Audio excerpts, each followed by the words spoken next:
Hi everybody, my name is Clayton Windatt, and I am the extremely recently departed Executive Director of the Aboriginal Curatorial Collective, and I'm very happy to be here today with Camille Usher. I'm Camille. I'm originally from Galiano Island, BC, which is just off the coast of Vancouver. Nobody knows where it is. I am now the Executive Director of the Aboriginal Curatorial Collective. So Clayton and I have done a lot of work together recently. Yes. Yeah. So the reason why I introduced us this way is that this is this pivotal moment of succession taking place, and we're very happy about it. And that's not to say that that's what this panel is about, but that's just sort of the backdrop to maybe why it's so fun for us to be able to do this together. I'm really thankful to be invited to present with the Cultural Pluralism Arts Movement of Ontario, and to bring Indigenous subject matters into this space. Not that this is the only thing that does that. You know, SPAMA does a good job of Indigenous inclusion at many intersecting points. But today we're here to talk about Indigenous arts activism, which I was like, what part of Indigenous arts isn't activism? That's a smaller discussion than where we're at. But there's some really wonderful people here with us today. The first thing I'll do is I'll just say Cole Forrest and Keith Barker were not able to make it here today. Both of them had things come up. People had to leave country. People had to go home for medical purposes, for family. So we miss them. But we have some really great people here with us, and we're totally going to handle it, just the four of us. It's going to be good. Yeah, it's going to be good. And so how it's going to work, we're going to talk about some questions that I laid out, just kind of thinking about Indigenous art and activism and what it means, on some level, trying to create some sort of dialogue between the four of us. And then there's going to be a break after an hour, so we can all kind of, go rejuvenate ourselves, and then come back, and then there's going to be a performance. And following the performance, we will have a discussion. So maybe what I can do is invite the other two people to come forward. I'll start. Cynthia got up. Cynthia Lichter-Sage is the Executive Director of the Indigenous Performance Arts Alliance. And Ryan Rice, who got up here almost as fast, is I'm going to let you introduce your program and talk about things. But to me, you're the person that founded the organization I've worked with for the last 10 years. So I'm always trying really hard to impress Ryan. And so then maybe we'll do an introduction to ourselves. So my name's Clayton Windatt. I'm a Métis person from living and working in Sturgeon Falls, Nipissing First Nations territory, originally from St. Catharines, and I'm a multi-artist, a curator, and as living in rural communities, I do everything, but I'm also heavily involved in, we'll say, Indigenous arts activism. We'll say it that. Yeah, and I'll leave it there because that's what we're talking about. Thanks for chatting with us today. So I just kind of want to start off. I essentially asked everybody to introduce themselves in the way that they want to be introduced. It's been the practice with my family to introduce ourselves as we come into a space. And I've really been thinking about this act of when we come into space, introducing ourselves and our ancestors and what that means, and how I've been taking this practice to think about building a relationship to land acknowledgement. And instead of just saying the land acknowledgement, having some sort of relationship every time that I say it, and introducing, why I'm here and my relationship to being here. My grandmother's from Aklavik, so we're Dene from Aklavik, and then my grandfather is, as I said, from Galiano Island, so that's the Penelakut Nation, and so we're Coast Salish from the Cowichan Nations, but also Squamish. And so I kind of moved to Montreal in 2010, and developed a lot of relationships in Mohawk territory, and really began learning about what it means to be Coast Salish and Dene in Mohawk territory, in Ryan's territory, which was a really interesting dynamic to learn about self. But now being in Huron, Windatt, Anishinaabe, Haudenosaunee, and Mississaugas of the Credit territory, it's really different, and trying to learn about how to build relationship in a place where there's so much going on. It's the intersection of many different connections and communities and histories. So that's where I'm at. And I'll pass it on. Thank you. My name is Ryan Rice. I'm from Kahnawake Mohawk Territory. I've been in Toronto for the last 5 years. I arrived at OCAD as the chair of Indigenous Visual Culture Program, and last September I stepped up to Associate Dean in the Faculty of Liberal Arts and Sciences School of Interdisciplinary Studies.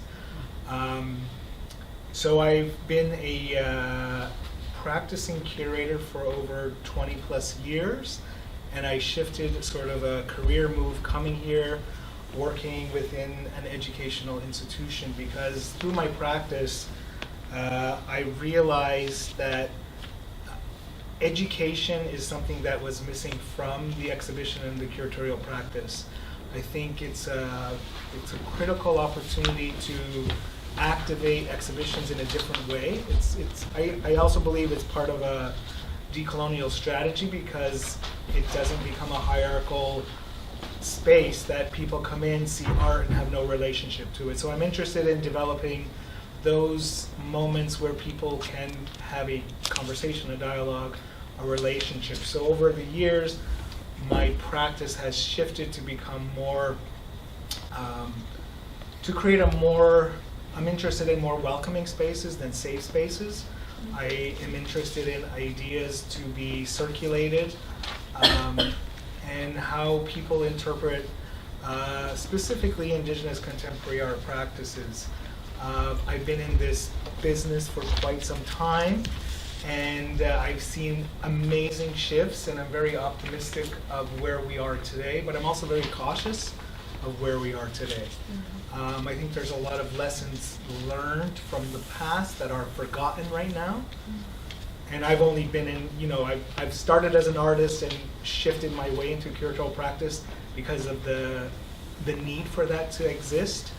So I've seen the field change, shift, develop, and also become starting to go a little bit mainstream. So it's I'm interested in dialing it back and looking at these moments where we have to recognize what has taken place, because we're in a moment where things are just we're in like a recycling moment, I find. I see things that have happened 20 years ago, happened 10 years ago, happened 5 years ago, happened today, and we can't make, we have to take from where we, what people have done before, and be able to shift that gracefully into the future, I would say.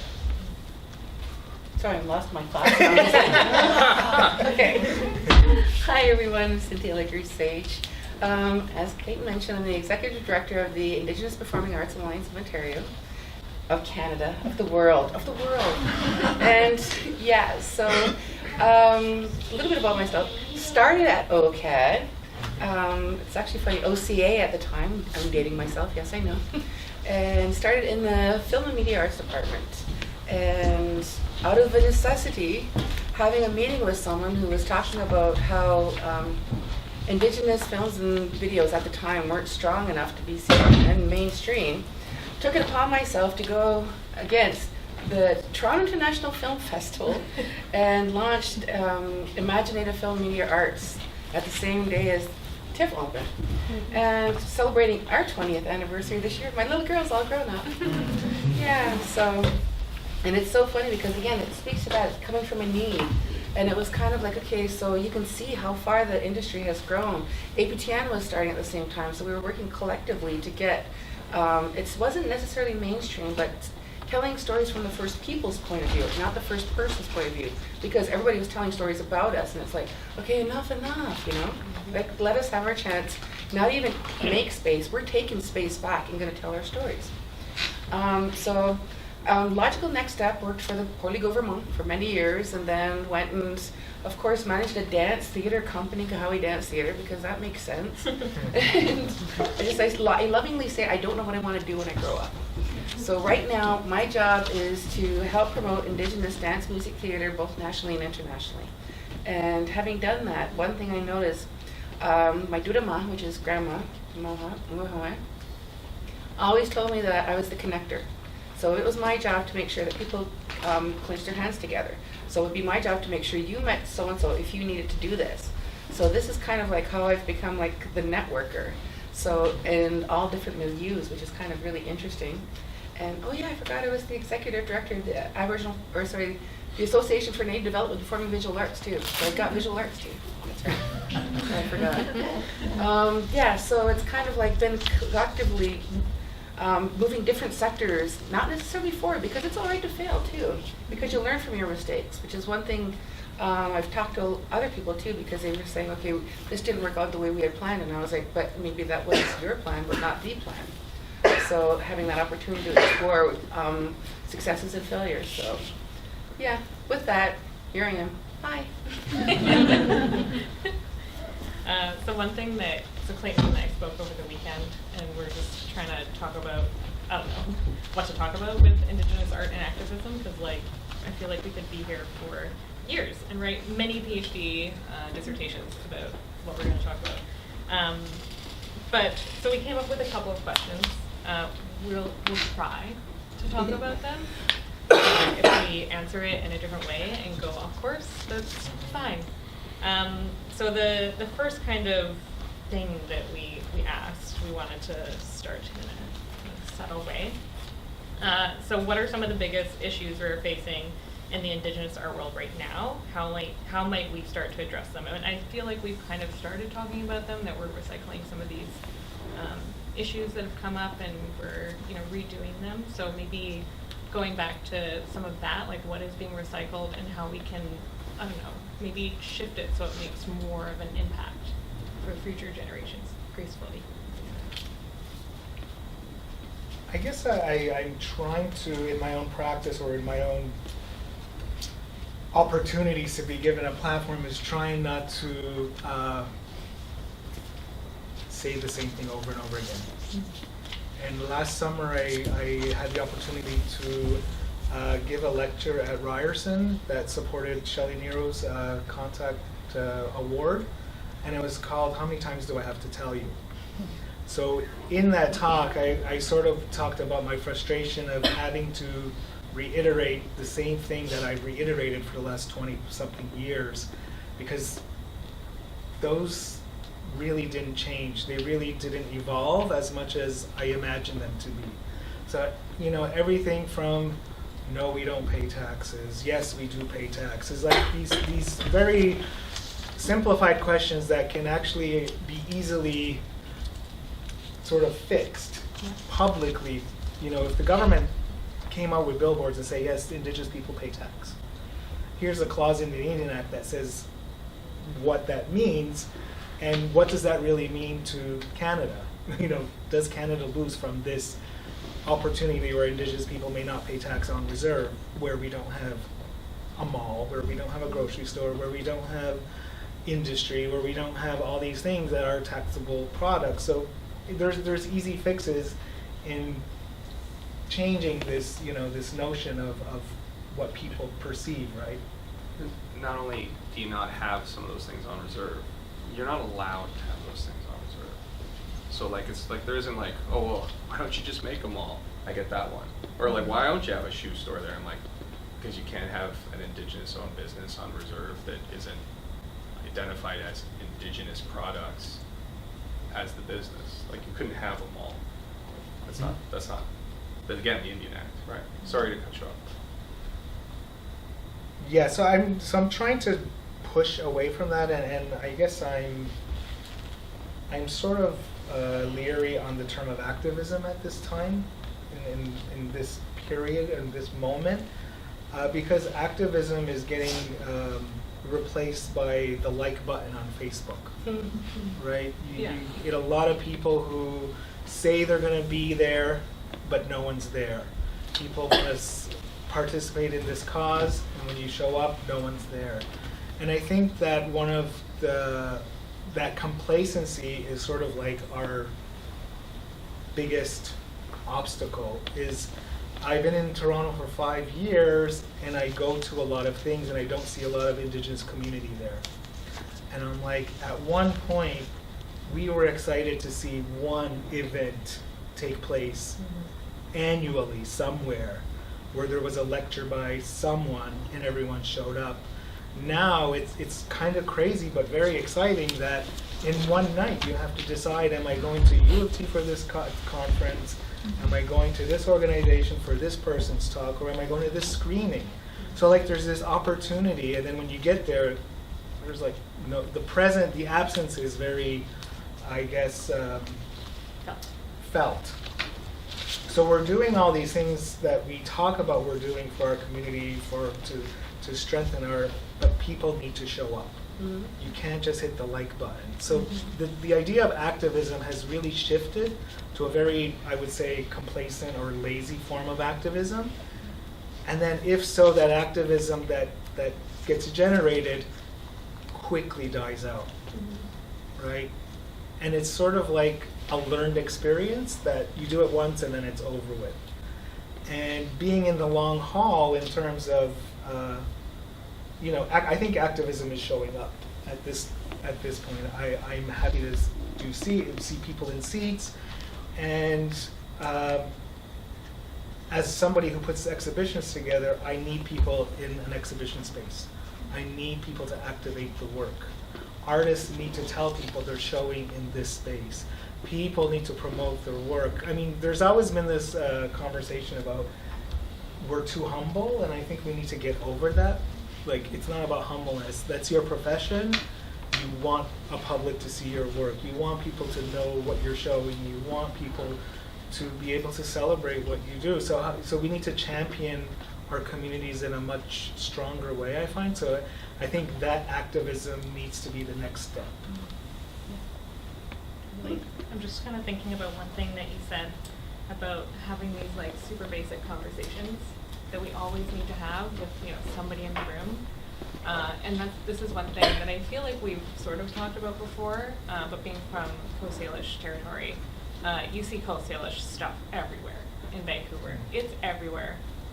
And being Coast Salish, it was really heartbreaking to see our symbols and our imagery and our stories everywhere, but the majority of us are living on the streets or were shuttled away during the Olympics. But then moving to Mohawk territory, there was nothing.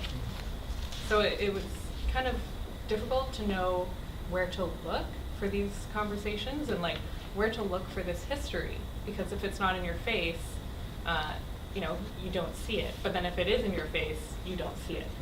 So it's, where do we win in that circumstance? I think it's actually interesting, perfect timing. I just had a meeting today, and I was feeling the struggle is real. And I had this beautiful talk with Eleni Squasson at one point, back when Imagine was 20 years ago. And she was talking about the struggle is real, and how we don't know what we don't know. What they had to go to, what she had to go through to get her foot in the door at the end, NFB and stuff like that. So it's really interesting. I feel like we're not in a time of complacency, but more at a time of where the doors have been opened and it's become more of a level playing field, and there's more opportunities now where it's not necessarily oversaturation, but we have so much great work out there now that there's opportunities and stuff. And it was actually funny, I was having the same situation, this time last year, came to this conclusion, and it's like, okay, why am I going to these events and not seeing any brownskins and stuff like this in the room? Like, what's going on? These are amazing things. And so in response, we, IPAA, worked with the City of Toronto, and we're, on June 21st, we're launching our new website, and it's anything to do with Indigenous arts in the GTA. So at any time you can go on this line and see, here's an art show opening, here's a film showing, here's a music performance happening at this date and stuff like that.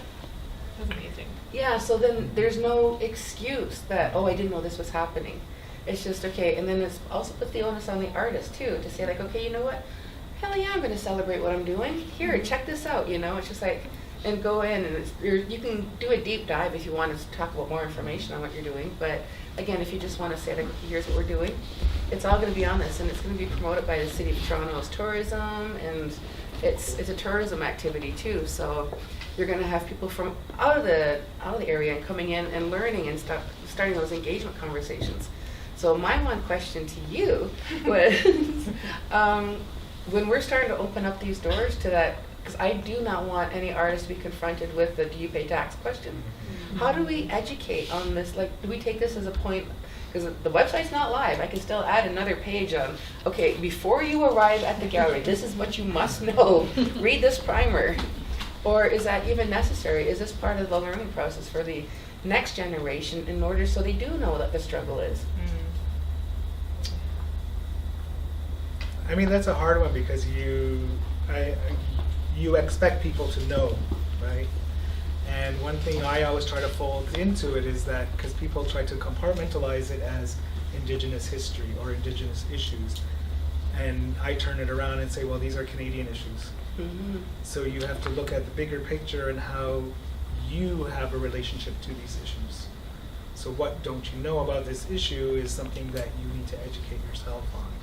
I think the opportunity for people to refuse to answer questions is probably important and say, I'm not going to answer that question. Mm-hmm.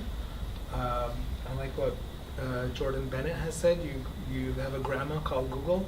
Use it. So I mean, like, everything is available at your fingertips now. So do we need to reiterate and re-educate all the time? And I think I say no. I say, like, Canada celebrated 150 years. You have 150 years to figure out what happened. Mm-hmm. You have 150 years to figure out who your presence, your occupation is within that 150-year history and beyond. Well, I'm thinking, I understand that, but for an example, just an example, I worked doors open at the City Hall, Metro Toronto City Hall this week, and there was 5 different activations, one of them being a map that's half of the rotunda.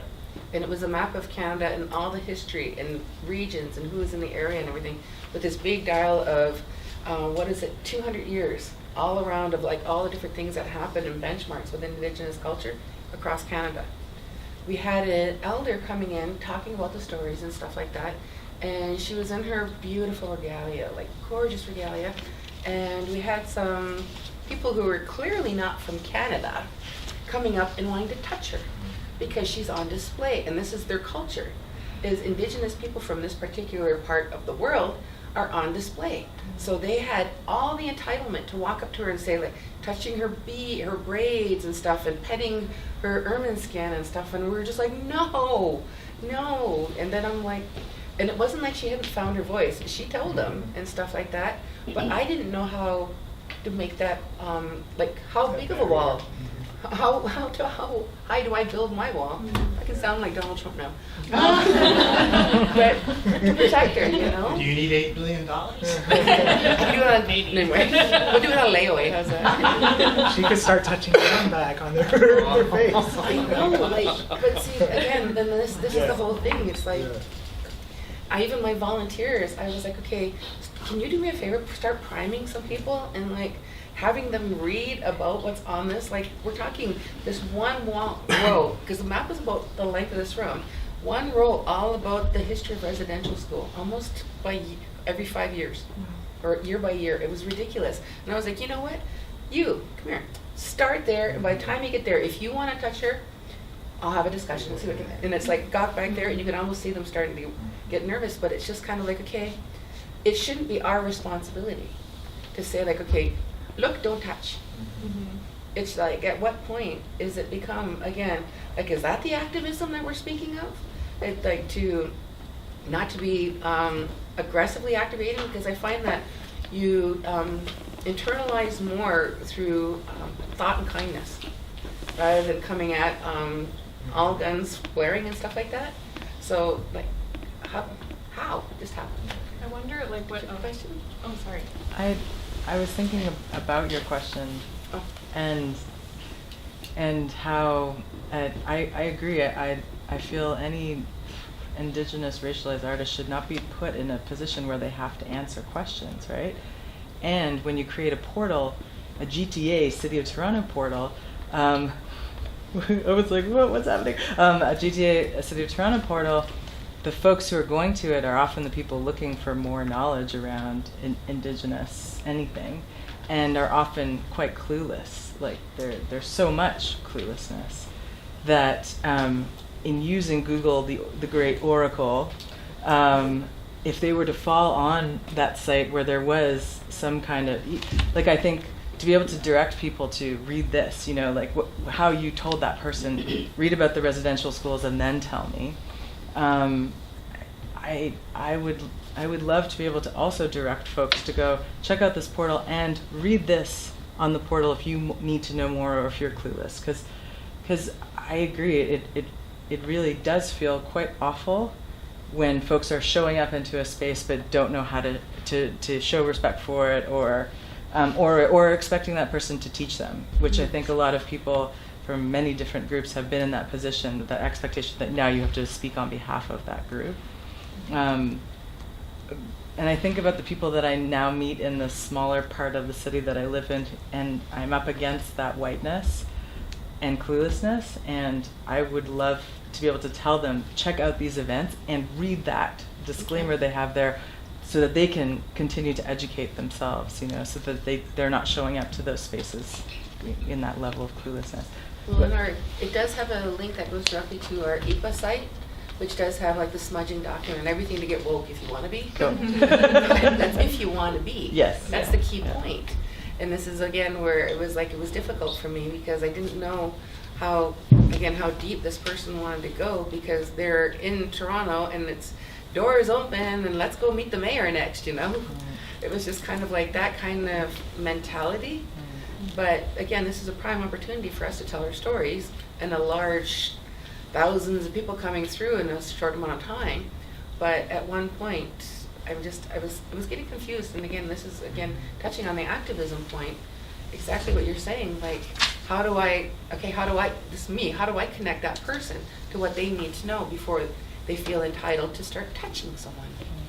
Like, the simple thing of just like touching someone just blew my mind, period. No culture, doesn't matter who it was. Just how come you feel like you can entitled to be that domineering, and to be able to do that? It was just mind blowing. Anyways.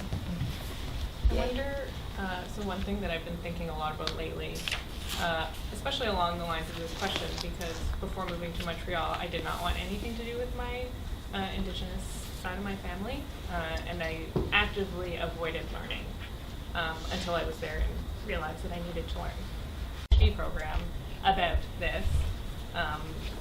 And I wonder how we can make intentional spaces to refuse that we're not going to have these conversations, that this space is not for those conversations. And I wonder how, just presenting these spaces in this way, and just saying, this, we're at this point in these conversations, why would you have these conversations anymore? You've done so much work. We're so far beyond that, and the conversations that we can have are so far beyond these basic conversations. So I wonder how we can create these intentional spaces so that we're not being brought back to these, these levels, so that we can challenge each other to build these spaces and to build these conversations so that they do move forward. And I don't, One example that I felt I had to use at, we did a public screening of Angry Unuk, and by opening that up to the public within the university space, you never know who's going to show up to a free screening. And probably everything we do is free, and we do a lot of programming. And Angry Unuk was one of the films that we were showing that followed with a panel discussion. And it was also part of my class. But in my class, I did sort of like a cultural sensitivity statement at the beginning of the year, and I spoke to the students saying that be respectful of the content that we're going to watch, the stories that are being told. And in this case, we weren't sure if anti-fur people are going to show up, PETA people are going to show up. You have no idea who's going to show up publicly. So I started the film and said, this isn't your story. This is a story of the director, her community, her people. This is a story that is specific to them, but has an international reach. And I said, everyone can be part of the conversation, but let this story be told and be respectful of it. And we will open it up to conversation afterwards. So it's sort of like not diminishing the opportunity to question what was going on, but more of an engagement and a part, bringing in the learning aspect where people can have a respectful conversation and reminding people to be respectful from the beginning. I thought was, it diminished any tension that was in the audience, and I think, unfortunately, you have to do these disclosures at some point, but I think we see the reality when there's an Indigenous article in the Globe and Mail and they have to shut down the comments. So you know that these ideas are floating around. So if you could take the platform and sort of create a space immediately to think about a respectful space, I think is a way to start it. Yeah, that's great. Oh, yeah. I mean, I think it's very similar what you said, but I was being like, as an artist or as someone who's about to engage people and make an offering to form a relationship, you get to set terms. Like, this is what I'm prepared to talk about, or you should know this by the time we're talking about this. And that's difficult with the general public, because you have no idea that they read these things or not, or that they've heard you. But that might not be something that can be avoided. Like it could be not specific to us, let's say. But the more that effort is done to establish terms in which relationships can get built, the more people understand it, and the more many people starting to understand that this is the way something works, it allows it to reduce those risks. So, I don't feel bad at all when I say, no, you got to read all this. No, you got to know who the person is that's going to sit on this. I'm not bringing them otherwise. We had this discussion, and we're approached by the National Arts Center, and we're currently doing a shirt grant, and it's decolonizing settler-led organizations, performing arts center organizations. It's a partnership with the National Arts Center, BAM Center for the Arts, UBC, Lecture Company, and Talking Stick. And so we've been having these conversations across Canada with settler-led organizations, or only, and Indigenous-only discussions. So it's an opportunity, and no names, nothing associated. You're in a safe space, talk amongst yourselves and stuff. And the comments that we're getting from the settler organizations were like mind-blowing. Things I'd never even imagined, just took for granted, were things that they were feeling were barriers and stuff. Because again, there's never been really opportunity to have these conversations when it's like, again, you don't want to offend, because we're at that pivotal, we're not even at reconciliation, we're at conciliation, okay, who are we kidding? And so we're at that point, and people wanting to say these things, but don't know how to say it properly. So I'm just like, dude, just say what you want to say, like get it out there, so then we can start to move forward. So we had conversations in Ottawa, Vancouver, and we presented the position paper now, and Dr. Lindsay Lachance is leading the discussion when we regroup at the NAC takeover in September. So everyone invited, putting it out there, and it's an opportunity to hear different perspectives from both sides of the coin. So it's really interesting, especially when I give papers to non-Indigenous people like our colleagues, and they read them, they were just like, what? And I was like, yeah, you think we're here, but we're like way up here in our conversations when we're given a chance not to have to explain everything and take time out of the day. It's like, okay, we just hit the ground running, boom, here we go. Okay, you got all these people sitting around this circle, and we're gonna make the best of this opportunity. Okay, one question, and we'll talk for 4 hours. Yeah. And it really unpack it too. So that's my new term, is like, I like to unpack things, and it doesn't mean I'm gonna put them all back, pack them all up when I leave. Some of them might stay there. We're just gonna call it what it is. And it's just like, I'm okay with that. Okay, a big request, could I get a glass of water, please? Sure. Suffering. Sorry if I just might interject. I think everyone sitting up there, and myself included, I'm Ryan Chartrand. I work for McMaster Museum of Art. I'm a Métis curator based in Hamilton. I think for all of us, we have that burden of educating before we even get to starting the conversation that needs to be had. So to Ryan's point, and I know Ryan does this, and I know many other folks do it, that refusal of addressing that question that may lead us down a path that isn't really the focus of discussion, or to Clayton's point, setting kind of the terms of engagement before we start a conversation, I think is in and of itself a learning tool, is an educating tool, because I think it's saying, these are our barriers, these are our boundaries, this is where we're comfortable going, and to your point, Cynthia, we're up here, they're down here. And we have to kind of meet in the middle, but that requires a bit of proactiveness and self-reflection on their part, because I think all of us do this work all the time.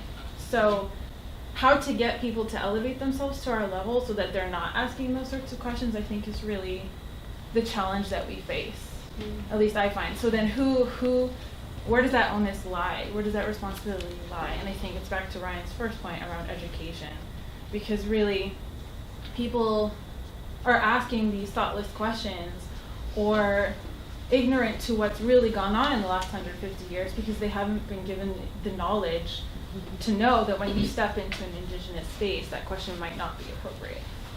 So I don't really have an answer, but I'm just kind of mapping my, I guess, thoughts aloud in terms of how do we create that knowledge or that responsibility when walking into a space to not ask those questions and to respect those boundaries that we set.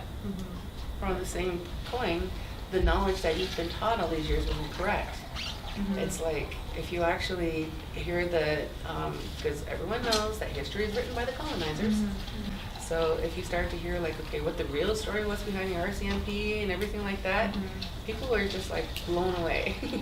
Yeah, that happened with my students this past term. I felt by like week 6, I felt bad for them in some sense, because I had essentially broken down their entire way of thinking, and then had to spend the rest of the term building it back up, because we're really deconstructing these perceived truths or these stories that they've been told, and saying, actually, you think you know, but you have no idea, and we have to teach you a new way of thinking. Yeah. And that's fine within the context of a classroom or a space that you've built a rapport and relationship with the students or the individuals with whom you're working. But in these larger public forums, to Ryan's point, you kind of have to just draw that line in the sand and say, you know, that's work I'm not going to do for you. Yeah. I mean, if you are going to do that work, the people you're doing it for should realize how much it's work. You know, like it's not like, or you know, you join a board and you're representing something more than board member to this group. That group needs to identify that you're doing multiple roles. You're not a board member who happens to bring something else with them that day. You're being expected to bring that with you. So you're doing all the work of a board member and then all the work of this representation that is problematic, but at the same time, they should at least recognize that that's what's happening. And then, you know, microaggressions, like all the little problems, all the little hiccups, those need to not be there, because this person's already giving you way more than you should expect. You know. So I feel like we sort of talked about the question, but maybe not really. But kind of what I so the question was about what's the biggest issue we're facing, or issues we're facing in the Indigenous art world right now. And kind of what we've been talking about is that I feel like maybe as an example, in my PhD life, different life, I feel like I've had a lot of issues with white scholars not pushing me and not challenging me in the same way as non-Indigenous scholars. And I've actually had to ask many professors to challenge me to a higher level than they would challenge anybody else. And don't give me any easy outs, because that's not doing me any favors to push the thoughts that we have going forward. And I feel like we do that a lot for each other. We try and make easy outs. And maybe what, like, an issue that we're facing is that we aren't always holding each other up to the highest possible standard. And so if we're thinking about that, like in everything that we've talked about, like, you know, creating visibility, being able to have these conversations on a higher level, how can we present that? And I don't know if this is an issue that we're facing, but it's definitely one that I'm feeling, is that we're not having the opportunity to be at these high levels with each other, or to challenge ourselves in these levels. Yeah, I don't know, do you want to make a question? Sure. I was going to say, it sounds like you need to go to some of Cynthia's actions. You're celebrating the thing that you're missing. So. Yeah. And the one thing about that is I will not enter into any kind of personal or professional relationship unless there's reciprocity. Mm-hmm. Because it's just not, it's not worth it. Because no one gains if it's not a reciprocal relationship. Yeah, absolutely. So, I mean, the next area is dealing with, institutions, like the big places. Some of us have more experience with that than others. But like, what are the steps needed to get more, but also better positions for Indigenous folk within these places? And then whether that's, I'll just also say that's something I think we've been talking about for a long time. But it, again, I think you just have to say it every year. Mm-hmm. Well, and that's why you put together the ACC, essentially, was for this. Yeah, I guess one thing that strikes me is, if you all know Daphne Odjick, she passed away 2 years ago. Yeah. And they held a memorial service for her at the Art Gallery of Ontario. In her career, the Art Gallery of Ontario was not interested in her work. Mm-hmm. So it's ironic that at the height of her career and the end of her life, that became a space where there was a memorial for her. So it's a big message to say, like, where she came from and where we are now, where she can be revered in these institutions. And I think I always remind myself that these aren't our institutions. They will never be our institutions, and it's a matter of how we work through these institutions. It's another burden that we take on ourselves, is how we navigate within these institutions. We can be complacent, or we can be at the table. It's individuals' purpose, career drive, opportunities to create. Everyone holds a role within these spaces that aren't ours. But then you have to question in our own communities, what institutions are we creating? One of my biggest issues for years is that many communities are not collecting their Indigenous art. I've addressed this in my community, in the cultural center, and I says we will never have works to show when we redo our cultural center, because you're not collecting.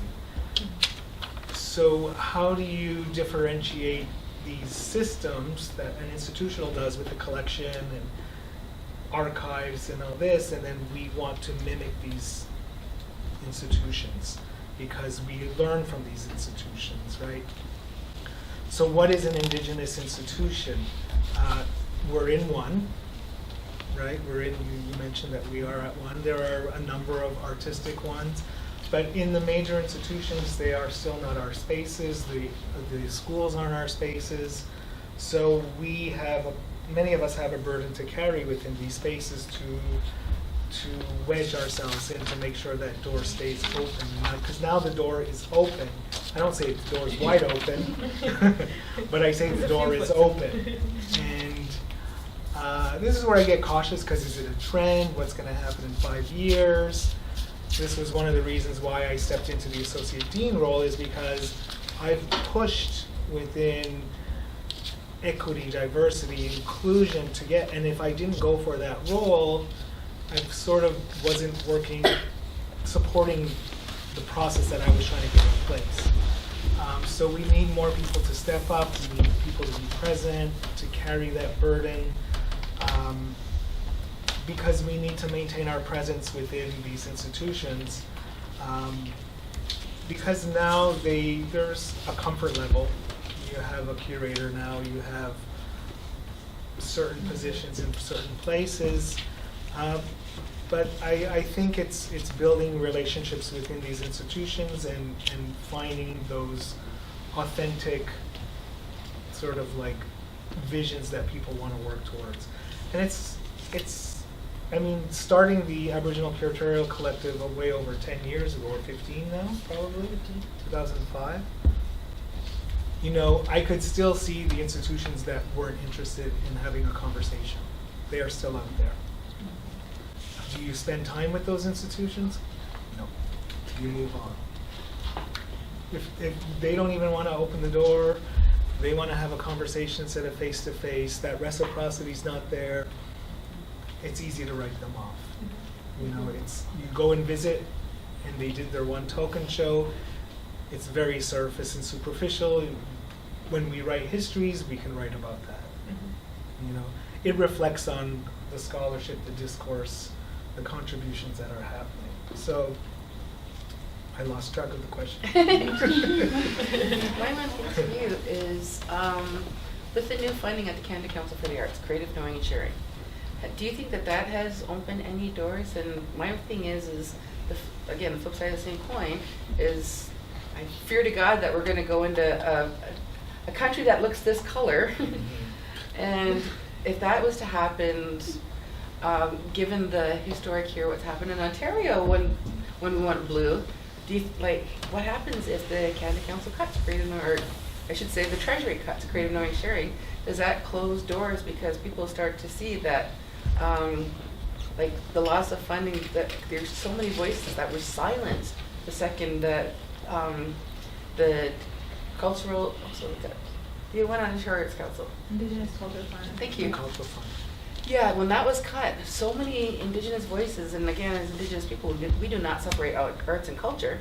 So the culture was just like stripped away with an opportunity to actually make a lasting, visceral, and I said the V word, sustainable kind of change, systemic change, paradigm shift, whatever you want to call it.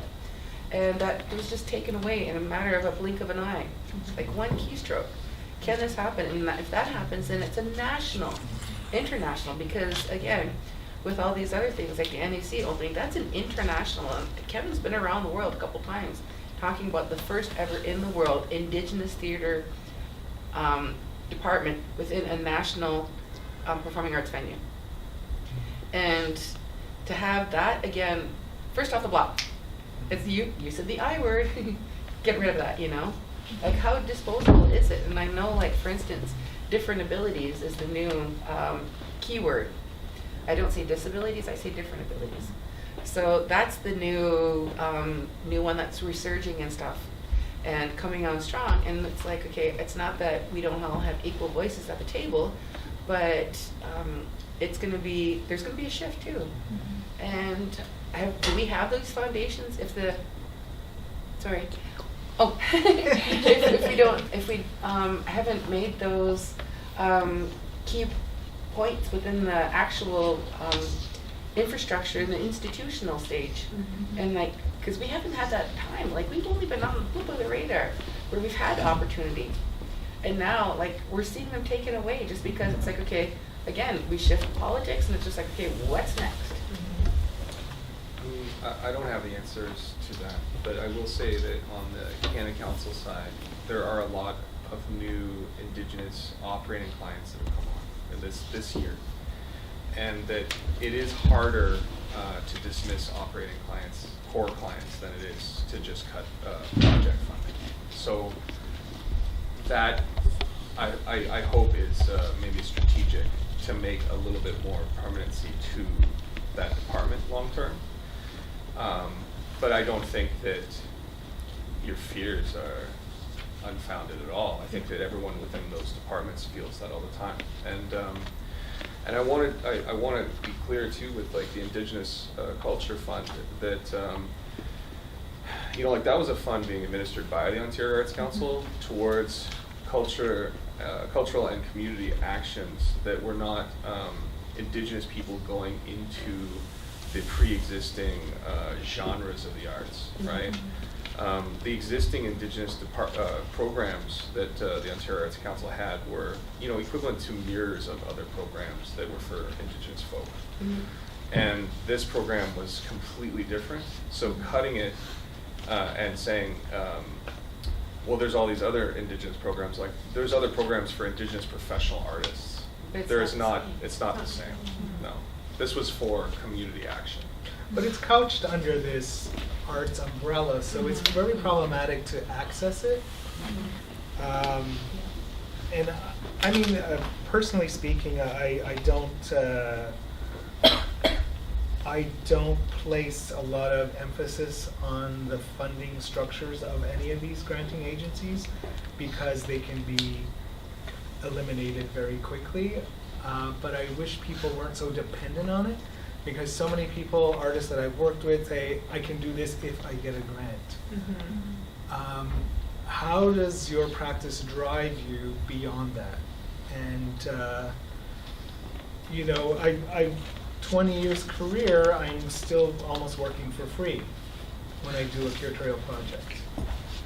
You know, an artist fee to for a solo exhibition is not actually supporting anybody in any significant way of a livelihood. It's like a bonus, right? It's this, you get $2,000 for a body of work you've been working on for 5 years or your lifetime. So it's, you know, it's these little things that, you know, and I worked in the United States, and they don't have any funding structure whatsoever. So they have to rely on a very different means of making a living. So in Canada, I don't see people collecting art. I don't know collectors. In the United States, I know collectors. I know people who have that practice. That practice is sort of part of the ecosystem. There's markets, and I don't see that here because people are more working towards that goal of getting the grant. So there's a, you know, we need to figure out how to work these systems, right? Because again, they're not our systems. So the system that you work under, and I have an essay in this publication called Visiting. I call Canada Council pretty much welfare. So it's like an arts welfare that some people access and some people don't. You know, and it's there for some people, and it's not always there forever. So I mean, you know, it does what it needs to do, but not everyone has privilege to it. My niece, who's a basket maker, tried to get through an application for traditional arts, and it doesn't speak the language of her making, her process. You know, she didn't know how to create a living wage based on what she did to make baskets. That's emphasizing language revitalization. And I tried to help her, and I couldn't even come up with a formula to write that grant proposal. You know, and within a fine art capacity, I can write it, budget, do all that, no problem. But in her case, where the money was supposed to be specific towards these customary practices, the application didn't relate to those practices themselves.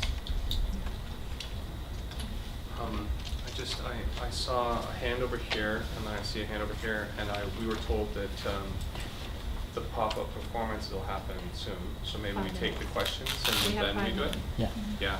Oh. Just before the pop-up, just before the pop-up performance, you will all be receiving a single piece of paper. Oh, thank you. And at the end, if you can write what is a closing reflection for you, whether that's a question or a desire you have for where the conversation could go, it's going to end up on this mobile. So I've been invited to take notes, and it becomes this mobile. And we'll be bringing that conversation to a dinner that you'll all be invited to, possibly, I believe, catered by T and Bannock, Yes. in June. June 19th. So while I won't be here when you come back, the mobile will. So please attach your closing reflection on that mobile, and thank you. Thank you for reminding me that I was supposed to get you to say that. It's all good. That's part of the Mass Culture project Yes. that is going across the country, trying to look at what is Canadian culture these days, and whatever that means. They're not I'm on their board. We're not replicating the Massey Commission, even though we named ourselves Mass Culture. Figure that one out. We're not replicating. Yeah, on the question of institutions, I'm really curious because there's both, I guess, the pain and importance of resilience. So what I mean by that is, I did some work with the Writers Union about a little over a year ago, and they brought me on before the Write magazine crisis. But what was interesting is that when I dug into the archives, I found that Lenore Keating Tobias and Daniel David Moses in 1989 had raised the issues of cultural appropriation. And they were pretty active with the Writers Union through the 1990s, and then suddenly the Writers Union kind of walked away from it all, and they say it was budget cuts and whatever it was. And there was no institutional memory of this document. And so I'm going in to do it, and I said, wait a minute, how could you folks, 30 years after, do the same thing? And then I'm in a forum, and it was Walter Schreiber Rice who was moderating the forum. And, just the sense of, you brought all these writers into the Write magazine, and then Hal Niedzwiecki did what he did, which is pretty much dissident. And yet, there's Walter Schreiber still pushing the agenda.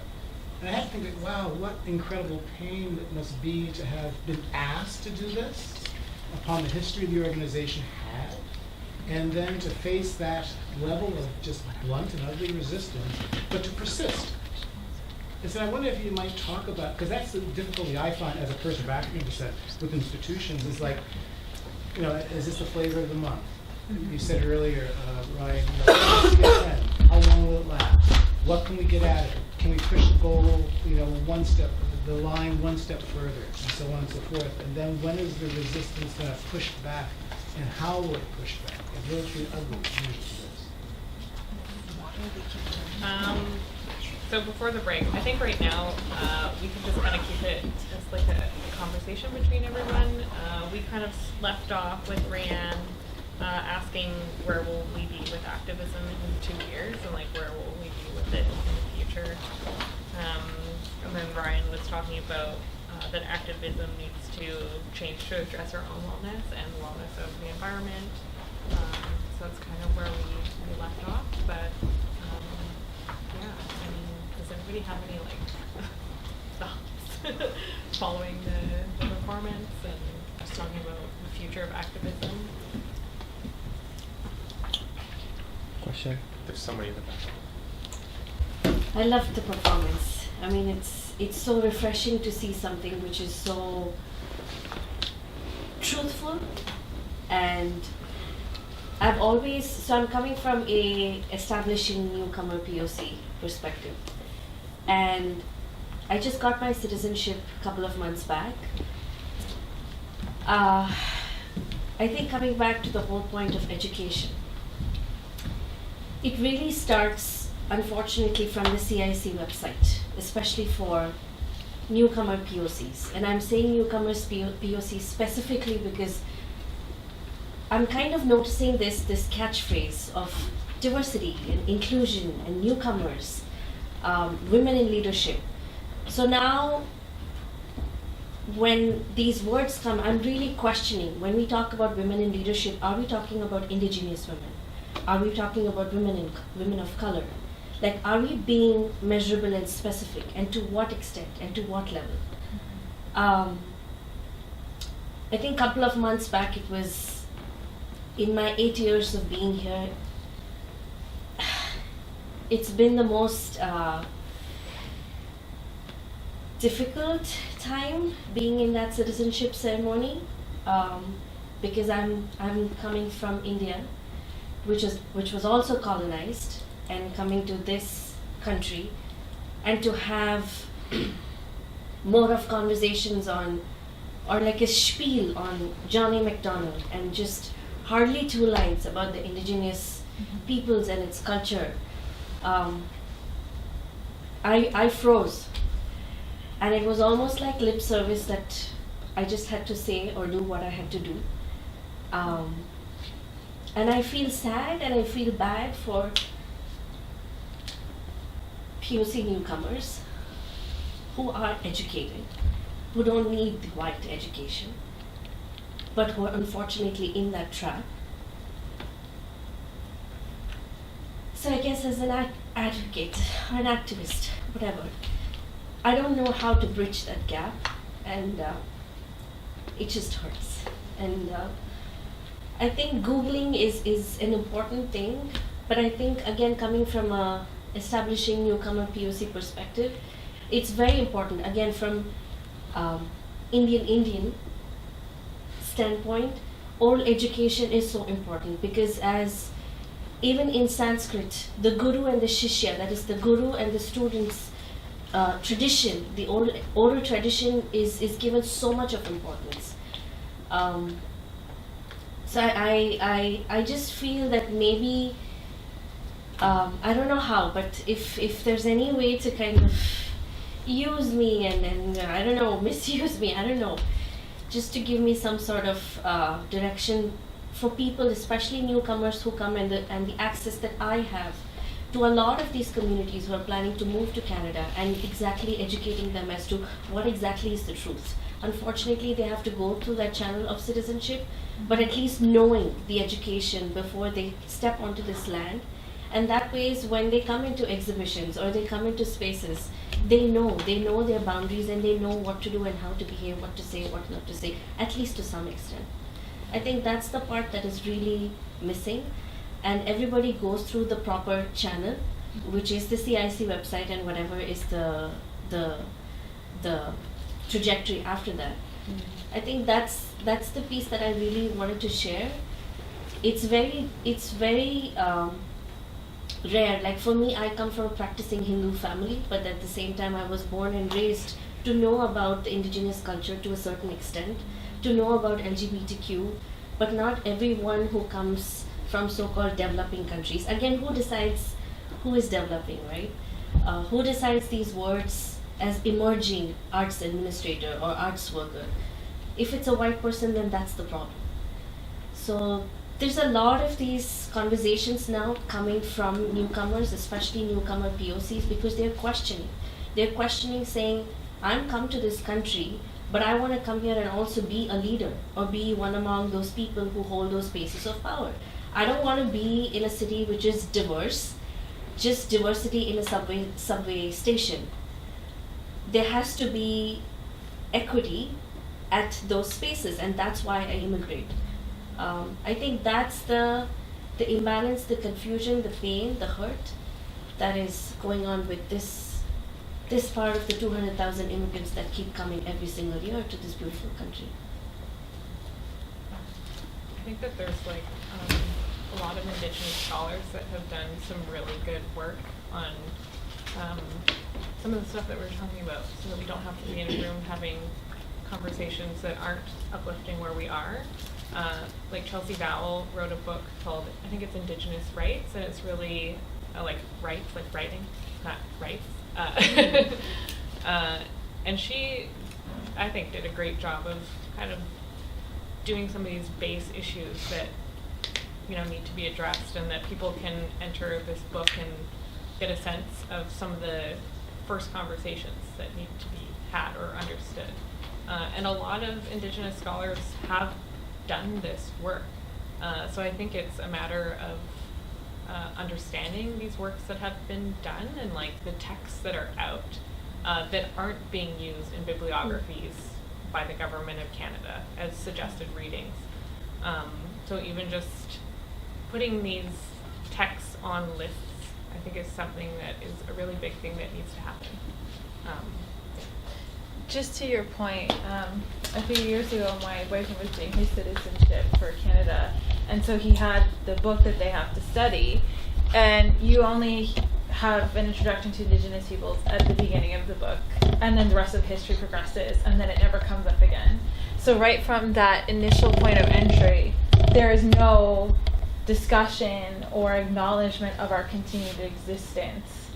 And so immigrants are stepping into Canada not knowing, and unless they're participating in a citizenship ceremony where Indigenous peoples have been included. Cynthia, if you recall, when we did the Aboriginal Pavilion, there was a citizenship ceremony where leaders from Mississauga of New Credit were involved in that process, so there was an opportunity to learn about the First Peoples of Canada. But right from that initial point of entry, like, you're walking in completely unaware. So who is making the decision on the content of that book, on that ceremony itself, on your integration into the nation? And that's the government, and that's educating institutions. And I guess it comes back to that question of us that work in these spaces. Cynthia, doing all the work that she's doing with performing arts, Ryan in an academic institution, myself in an art gallery. We're doing what we can, but then it comes back to this conversation around activism, and is our art saying enough, doing enough? Is our curatorial practice saying enough, doing enough? Is your advocacy and mentorship and networking saying enough, doing enough to shift the dialogue? And then again, back to what I said earlier, who is responsible? Where is the onus placed? And then it comes back to the government. But I mean, that's where it gets hard, because it's about self-awareness, right? And what is your place in the whole scheme of things. And I think that, I mean, I brought forward Google, but I think Google is just a tool to get you the next step further. Just the way an exhibition is a tool to get you the next step further, to ask a question or get some answers. So there's a lot of these opportunities to especially in the arts and culture, to locate a place to inquire further. And I think it's a matter of, it's about self-awareness and why am I interested in this? And I use the land acknowledgement as one of the assignments in my classes, which includes a lot of first immigrants, new citizens, and they are very resistant to the land acknowledgement because they say, I have no relationship to it. And they say, well, you do have a relationship to it now because you do live in this space. So if you don't understand the history and the layers of history that have taken place here, you aren't getting a full picture. And I use the example, I say to the people, the students in the class, how many of you do research when you travel abroad or go traveling? Everyone wants to know where they're going, have a relationship with that culture, find an authentic experience, but it doesn't happen here. So that idea of digging deeper is important, and just taking that next step, because there are opportunities, but it's some people rather go to the mall, right? And then when you go to the mall, I mean, this is one of the instances I always question is, why is the mall so diverse and the gallery is not? Why is everyone in that space? Like, you go to Eaton Center Food Court and you're like global citizens. And you go to AGO on a Tuesday afternoon and not global citizens. And that's where it gets exciting on a Wednesday night when there's more, it's accessible and more people are going. And I think they just shifted their way of accessing. But yeah, it's a matter of, and vice versa. I think the book is good, but I think that face-to-face or that experience is more critical in terms of, because it gives you a starting point to be interested, go further, how do you relate to that? You know, it's a lot of work, right? Yeah, you got me thinking there, because it's like we're focusing so much on activism, which is it's a form of aggression, rather than activating and everything within these institutions. So at what point, again, with that reciprocal relationship, is it their responsibility? By they, I mean people who are running these institutions, their responsibility to take on this educational role and to make it part of the organizational DNA to share experiences, Indigenous experiences, and to the land experiences, rather than always waiting, okay, we got to find an elder. There's got to be an elder who can stand in front of, like, take ownership, do the work, and feel, find your voice in order to be able to say it yourself. Because that's that one thing too. I did this article with Globe and Mail recently about land acknowledgements, and that was one thing I was talking about. It's just like, it's not about reading a piece of paper. That's the last thing you want to do. It's about going out and doing the work and finding your connection to the land, because everybody's is unique. And because my story is going to be different than your story, even though we're both Wangwahine. But it's, again, it doesn't mean that we're not everybody has to feel empowered in order to make that statement. In order to do that, it's like learning anything. Go to school. You're grade 1. You'll be at grade 8 pretty soon. Just you got to do the work and take it in incremental steps. But you got to be, like, if we're in school, we're told we have to go to school. Why aren't we told that we have to learn, like, land acknowledgements and the process of approaching an elder and doing the research and everything? Yeah. Why? Clayton, why? Or why ask the only Native person in the room to do it? I've actually been asking people why they're asking me to do it. I decline. I decline all the time, but I genuinely just want that kind of discomfort of, you know, them asking me and being like, why are you asking me? If I'm not from here, so why are you asking me? And it's often like very awkward conversation that follows. Well, I understand. It's like, again, because it's like, okay, it's a form of respect. You're the Indigenous person. We want to make sure that we respect you by inviting you to do that. But at the flip side of the same coin, it's like, okay, if you really want to take that one step further to respect me, and take that additional step and come in. And it's like, again, I had this conversation with the City of Toronto, and it's amazing because before we were on the traditional territory, and I'm talking like John Tory and anybody who at the City Hall would read this, but I called them on that. And now you see, like, when they're even talking to volunteers and everything, they're talking about you need to go and engage and stuff like this, and do not look on an Indigenous person if you find them to answer Indigenous questions. Get educated. So it's really interesting, this change where it's not taking ownership, it's meeting halfway. And then again, if we got to learn your histories, why don't you learn ours? There is a subtle power in the land acknowledgement too, given that Ford has already abolished it from their proceedings. So you know that there is power in that. So I think it's a starting point, and it becomes a bigger opportunity. I was invited to do Black History Month. They asked me to do the opening, and I said, no, you do it. I need you to acknowledge your presence here on the land to this history. I said, I think that's more authentic than me coming in and welcoming you to a space. Because that hospitality was never reciprocal, right? So I think there's reparations in terms of people taking onus and being able to acknowledge their own occupation, their own presence, their own authentic self to the relationship to this place. So it builds a greater capacity to learn. And then they see somebody doing it, and then they can, it's like a ripple effect. And I think that it's a starting point. Again, like a lot of many other things, it's a starting point.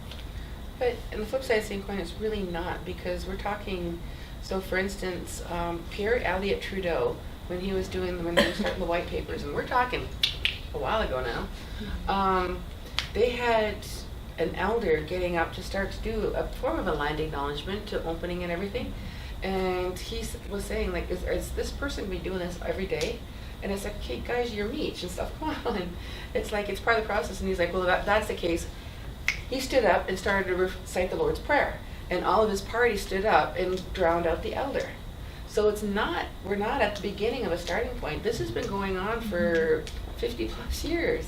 And it's like, this is how long, like we're at a turtle pace. I'm Turtle Clan, so it's like, I feel you. But again, as a turtle clan, we can't look back. We're physically unable to look back. We always got to look forward and find step by step, how do we move this discussion forward? So this is why it's like when people say, oh my God, this is new, and I'm like, no, it's so not new.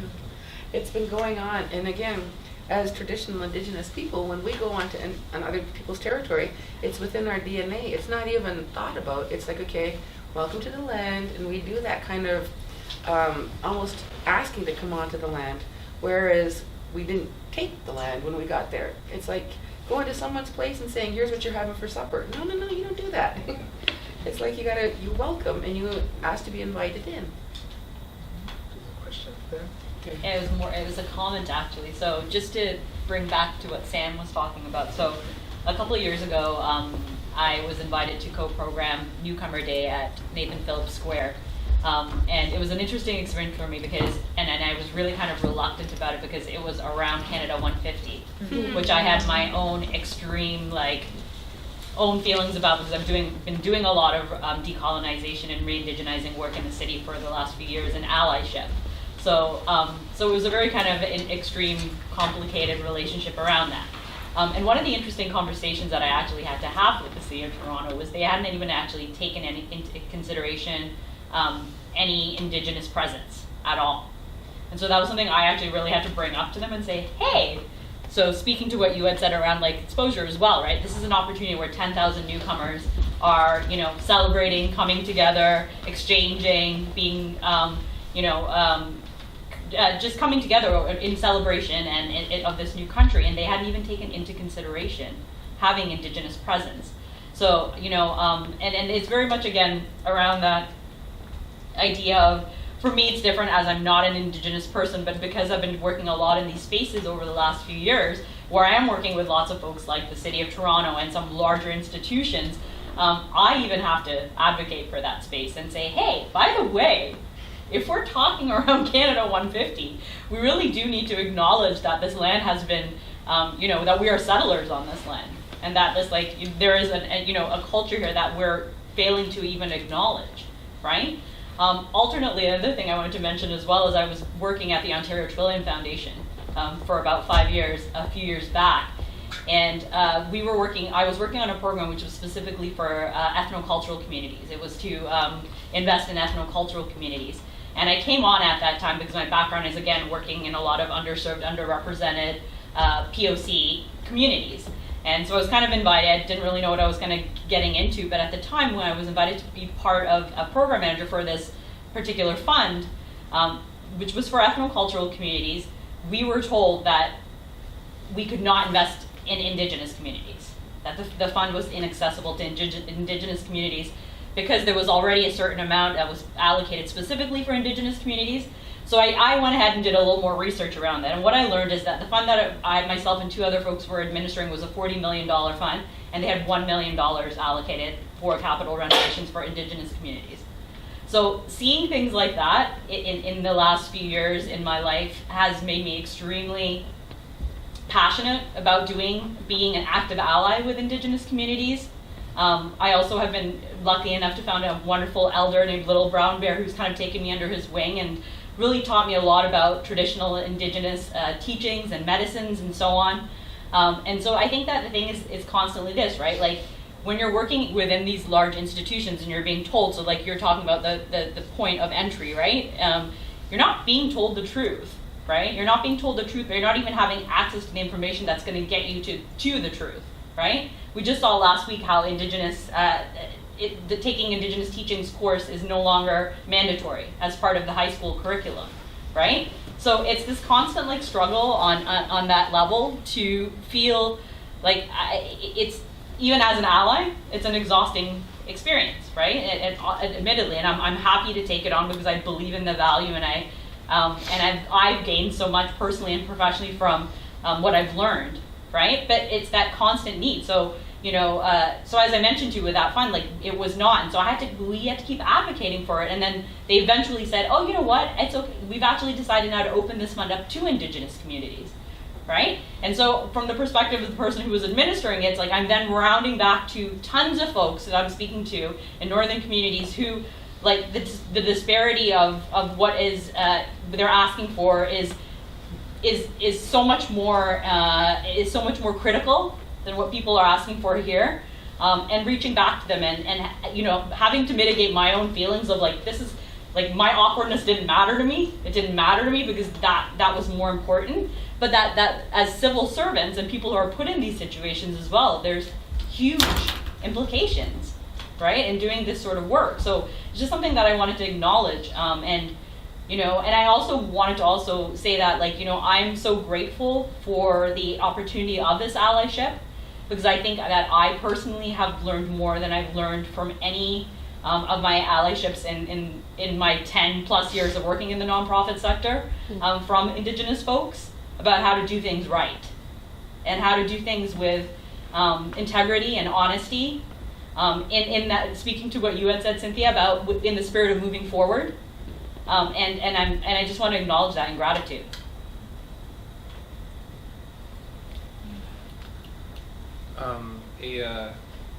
A subject that has been brought up a couple times during the last couple days has been a shift in a lot of the relationships, and it's a shift that is happening. It doesn't mean it's happened, where a lot of things have been very transactional. The idea of like a checkbox, and now they're becoming more relational, like the idea that you have to know more than that, and the collisions that take place when the expectation from one party is going to be transactional and the other party is relational, and then the complicated matter of how effort just has to start getting put in by people who don't expect to have to put in effort, and they don't think they need to. It's about privilege collision, right?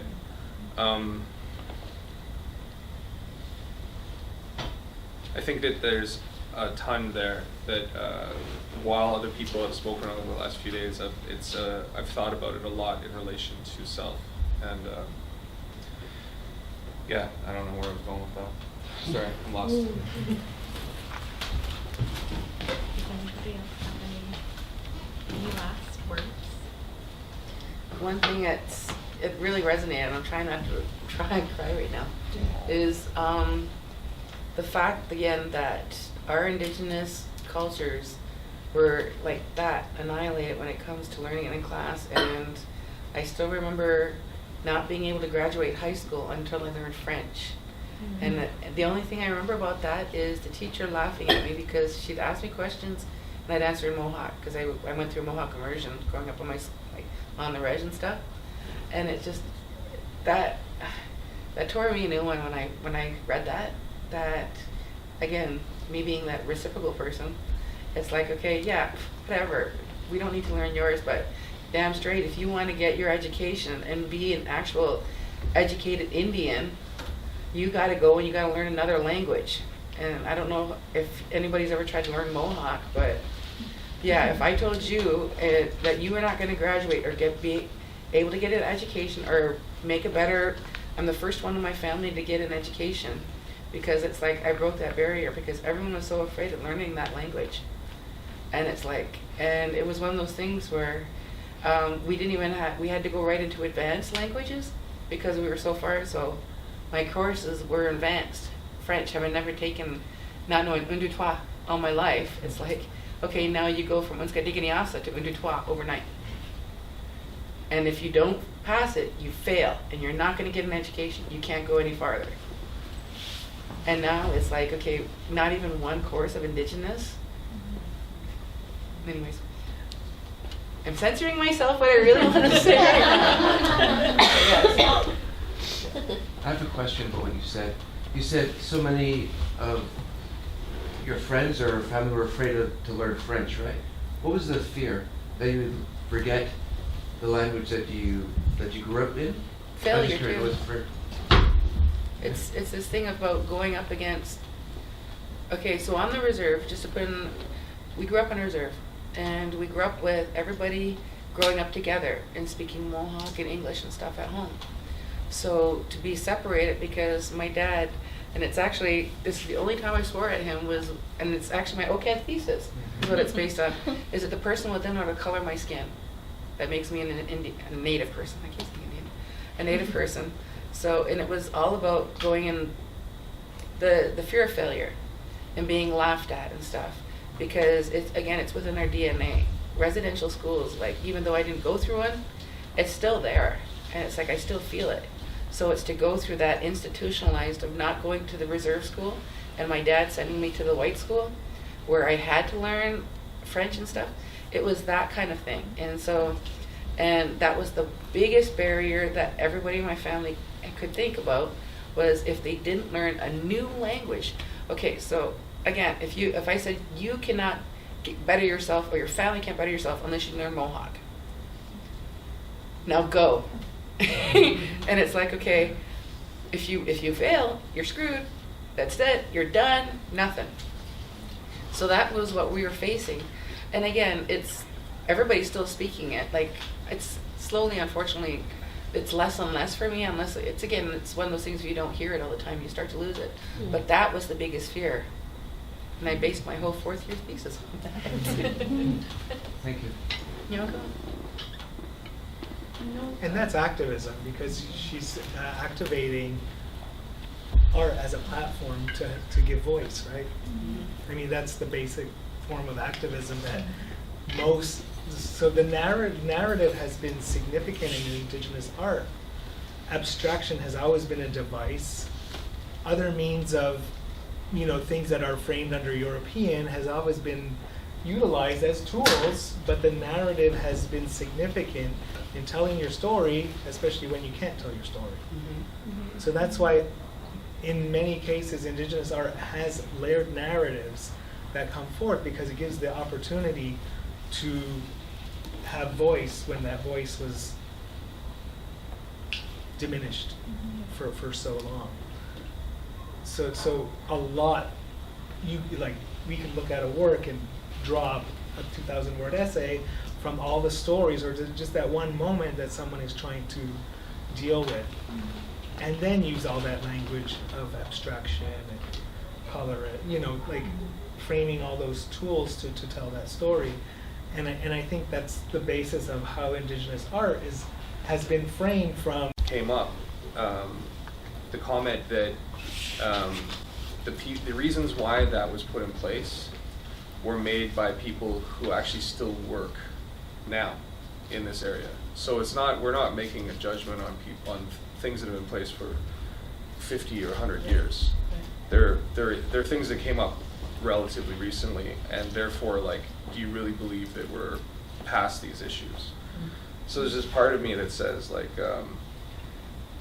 we've talked a lot about how people are not paying attention to what the previous generation did and the reasons why they did it. And I think that we have to start making plans and following them that are beyond the 4-year cycle of an election. And that, I'd love to see I'd love to see the decisions that this generation does get reviewed and edited and changed, 150 years from now. And just let the next generation that isn't living in this environment make the decisions about their environment.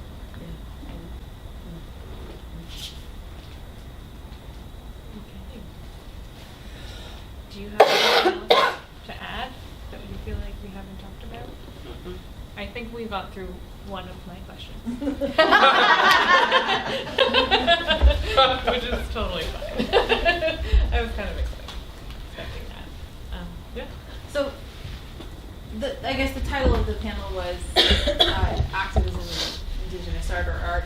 Indigenous Art and Activism. Yes, something. Just all the same. And it makes me think back to, although he's not the only individual who has said this, but it's the first that comes to mind, that Indigenous art is innately political. And I've kind of always said, well, it is, because our identity is political as a result of the government and our sheer existence, essentially. So if Indigenous art is inherently political, back to Ryan's point, by creating, that is activism. So we need to keep creating, essentially, despite all of the barriers and the challenges, because that is how we bring light and truth to situations. That's how we give voice. We assert our presence in place of absence, and so that is inherently activism. So we need artists in the classroom. We need artists on the front lines. And this has happened for a long time. 60s, 70s, 80s. Artists have always been in that position of creating the visual culture of activism and protest. So I think we just need to keep supporting artists and giving them the space and platforms to do activism in whatever shape or form that takes. Yeah, because I absolutely agree with Ryan. I mean, when you look at a work of Indigenous art, my focus is on the 80s. It's so layered with meaning, and it can't help but speak. Sometimes it screams a story that needs to be told. So, yeah, I think Canada Council, whatever happens with the election, needs to keep throwing those operating dollars at Indigenous arts organizations. On the flip side of that same coin, I did this photo installation. It's 100 photos, and it's majority of them are black and white images, photos that I took of the Caledonia standoff. I don't know if you guys remember that one. And it was because I was invited by the warriors behind the lines to come in and take photos, because there was all the press is just like natives, like that. And I was like, I took a picture of my dad sitting by the fire, Helen cooking on the barbecue, the guys on the quads and stuff. The stuff that the TV couldn't get, like us playing cards and everything, and storytelling with the kids and stuff like that. Mm-hmm. And then I did an X in the middle of two people, a man coming this way, and then when they got right here, shot me the nastiest look that I'd ever seen, and then walking away. This way, coming this way, was a woman coming this way. And then again, big panels, the nastiest look, because you wouldn't see the racism that was happening anywhere in the world, like in Toronto. This is downtown Toronto. So just because of the color of my skin, instantly, enemy number one. And it was like I was getting these sideways glances and stuff like that. The ROM actually bought it. It's in the ROM. And it was so funny because so many people were commenting on, the look on the face. And I was like, go one step deeper and take a look at happy Native people. Fun. We're fun, happy people. You don't actually have to go about, because it was the climate and basically the news anchors and everybody that were leading the charge and crafting the story of, we got to be scared of them. We got to have our you got to be on alert. Doesn't matter where they are. There's natives. There's an Indian among us. Watch out, kind of thing. And it was ridiculous. And it was, we had this big, long discussion when it came in, too, because they kept saying, even the curators were saying, everybody talked about the looks on the face of the X's. And I was like, but you missed, I even had RCMPs going like this for the camera, and their full RCMP gear, and in front of the front lines. It was like, so the Native people were just like, yeah. And the non-Native people were like, whoa, for the same thing. You see what you want to see.